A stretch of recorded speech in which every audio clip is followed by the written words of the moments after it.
Hello বন্ধুরা, আমি আপনাদের সঙ্গে একটু শেয়ার করব খুদের ভাত কী করে প্রেশার কুকারে রান্না করতে হয় সেই পদ্ধতি।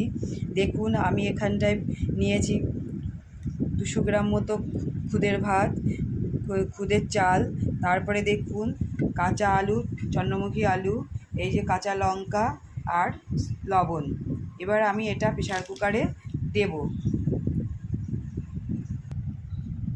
দেখুন, প্রেশার কুকারে আমি খুদ দিয়ে দিয়েছি। এরপরে আলুগুলো দিয়ে দেব,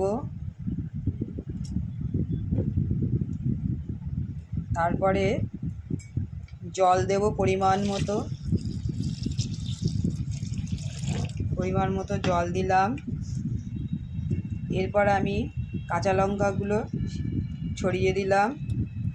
এরপরে পরিমাণ মতো লবণ ছড়িয়ে দিলাম।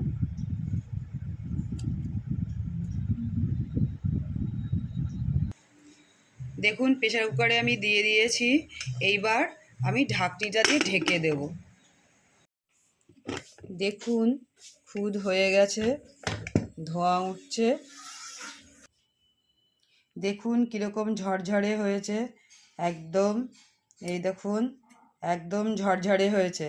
আপনারাও বাড়িতে করে খেয়ে দেখবেন। আমার এই ভিডিওটি যদি ভালো লেগে থাকে তাহলে কমেন্ট, শেয়ার, লাইক করবেন এবং সাবস্ক্রাইব করবেন আমার চ্যানেলটিকে। Tata, bye bye.